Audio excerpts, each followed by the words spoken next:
Samidam, Shanti, peace to you, peace to me. Hello and welcome to another video. My name is Peter and today I want to talk about, are gurus important for spiritual growth? Can we be our own guru? Another big question. Are gurus important for spiritual growth? Can we be our own guru? We have everything we need inside, but we need to find it. Are there quick answers? No, not really. It's all about this unveiling the layers that this life really has. So are gurus important for spiritual growth? Let's look at both sides of that. If you look at the Hare Krishnas, all about gurus. You get your guru, they tell you this is what you got to do, blah blah blah, this is how you got to go. They do 2 hours of chanting Hare Krishna, Hare Krishna, Hare Krishna, Krishna Krishna, Hare Hare, Hare Rama, Hare Rama, Rama Rama, Hare Hare, for 2 hours every day. That's a devotee. Whoa! That's their meditation. Rather than sitting there trying to sit and meditate, they do that. So they're just going back to Godhead, to God. And incredible. So they have their gurus to help alleviate themselves from their material life so that they can be guided back home, basically. They're guiding back home. On the other side, you've got people like Graham Hancock who says, no, we don't need gurus. We don't need gurus. What are you talking about? You find it within yourself, and you experience this life, and you go through all these different experiences to work it out for yourself. Yeah. I think both have its merits. Honestly, I really do think both have its merits. We do have everything we need inside, and it's remembering. David and I did a whole roadshow. Remember who you are. Rise like lions. Remember who you are. We are enormous connected spiritual entities, energy entities, just energy. And our energy expands enormously across the universe.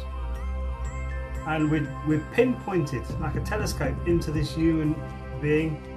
And this is our focus of attention as we're alive in this 5 sense material world. That's what it is. That's what we are. And basically what we're doing when we're reaching out and helping each other, we're helping each other or guiding each other home, back to the higher levels of energy. And once you do start to do a spiritual practice, a proper spiritual practice, like a proper yoga, which is a union. Just speaking to a yoga teacher yesterday, and she was saying that she wants to get more Vedic knowledge, more Tao knowledge, more knowledge from all these different sources so that she can really get what she's doing with the yoga practice, because yoga means union with you and the higher energies. That's basically what it means. So that's great. Some of the yoga that's taught today is really just about the physical body. No, it's a lot deeper than that.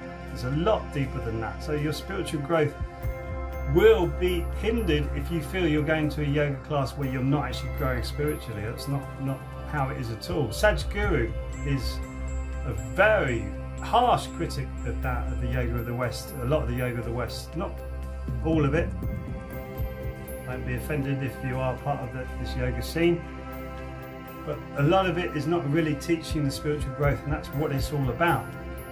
The union, and there's 4 types of yoga in their Vedic scripts, which I don't know off by heart, but you can read about all 4 of them. I love the Tao philosophy personally because it's about balance. You've got the yin and yang symbol, which is the black and white with the 2 little dots on either side. So you're always having either yin, which is the female side, but you've always got a bit of male energy in there, or the masculine side, black, with the white in the middle, which is the female element inside of that masculine energy. So it's all to do with balance and the middle way, and it's about polishing your diamond, i.e. keep cleaning all the experiences that you have that are hindering you, either from this life or past lives even. You could be bringing in karma from past lives. So every action you have has a reaction. Every action you have. And it's your ability to respond, i.e. your responsibility for you to deal with that, whether it's from a past life or this life, now, right here, right now. So that's really deep stuff, really esoteric. But it's great once you get this under your wing, because you start to see, I need to tread lightly on this earth. I need to tread lightly around other people. I can't just go taking from other people. I can't just go taking from the earth. I need to be part of it, which is becoming part of nature. You're part of your natural surroundings. And what we're finding as a society more and more, especially with these big cities growing, is that we're being pulled away from nature. We no longer have a symbiotic relationship with trees or with the green around us. And it's scientifically proving that once we go into a green area with trees and grass, we feel better straight away. Oh, this is nice. This is nice. So, do we need gurus for our spiritual growth? It's really down to you. Can you do it for yourself? Can you learn for yourself? Can you start to make these decisions for yourself? We personally have trained. I've trained as a Qigong instructor now, and that's really making me see how I can become enlightened through my body, i.e. getting rid of all the negative, heavy energy in my joints, in my internal organs, in my head, all across my body through physical exercise and meditating on myself, focusing my mind on myself. That's what Qigong is. You're focusing your mind on your body and your breath, all three together. And it's harder than you think. It's really hard to sit there and just focus on 10 breaths without your mind starting to wander. Really hard, really, really hard to do. But you can keep practicing and it gets easier. Keep doing it and it gets easier. And that's really starting to become more spiritual, or starting your own spiritual practices to focus on yourself. Not in a narcissistic or sociopathic way, but more on a way where you can help yourself to help others. And then you start to service to others, help other people become better around you, so you spread this knowledge. We personally go to the Vedic readings up the road with some Hare Krishna friends. We're not really Krishna devotees, even though we kind of are, but not in the way that you see other devotees with the dress. But it's about going back home, and I'm really interested in all of this knowledge. So we sit there and read this, and really it's ripping apart. This was written thousands of years ago, and it's ripping apart what the world is like today as it was back then. It's incredible how all this stuff, as we lift the veil, and all this information coming out for us, is starting to be seen in the Vedas as we read the Vedas and the cantors in that, Bhagavad Gita as well. You see how the veil is being lifted and all this information has been kept from us, and your mind starts to expand, and new information is no longer scary, and your fear starts to dissipate as you realize fear is false evidence appearing real. And people start saying, speak to the hand, speak to the hand, speak to the hand. No, I want to speak to a human being. I want to learn, and I want to start to comprehend more about what this world is all about. And it's got many layers to it, many layers to it. So your spiritual journey has to overcome many layers. I keep getting to places where you go, whew, done that now. Oh no, there's more. There's more.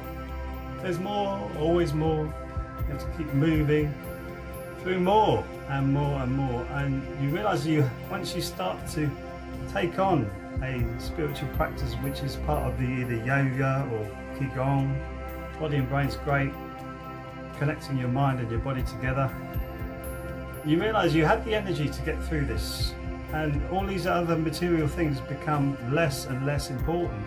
Like what kind of car you drive, whether you live in a mansion or live in a house that's suitable, none of that becomes important. What's more important is your growth and your comprehension of what this is and how it works, who you are, what you're doing here, and why are you here, your reason for being here. Because you put the meaning into your life. Nobody else does. Nobody else is going to come along and put the meaning into your life. Nobody else is going to pluck you up, put you into a position, unless you're a musician or an artist that's really going along with the agenda of today's world, which is not good at all. It needs to change massively. So there you go. So are gurus important for spiritual growth? Maybe. Can you do it for yourself? Maybe. It's really up to you to choose. But if you need help, just read or go to or watch these vlogs. I talk about all these things all the time, and it helps to open people's minds. I said, yeah, well, I didn't see it in that way before. So that really is helpful, and really start to expand your knowledge. And you can always send me questions. I don't mind questions. And if I don't know the answer, I will go to someone who maybe does. There's no guarantees. So thank you very much for watching, and I'll see you in the next video. So,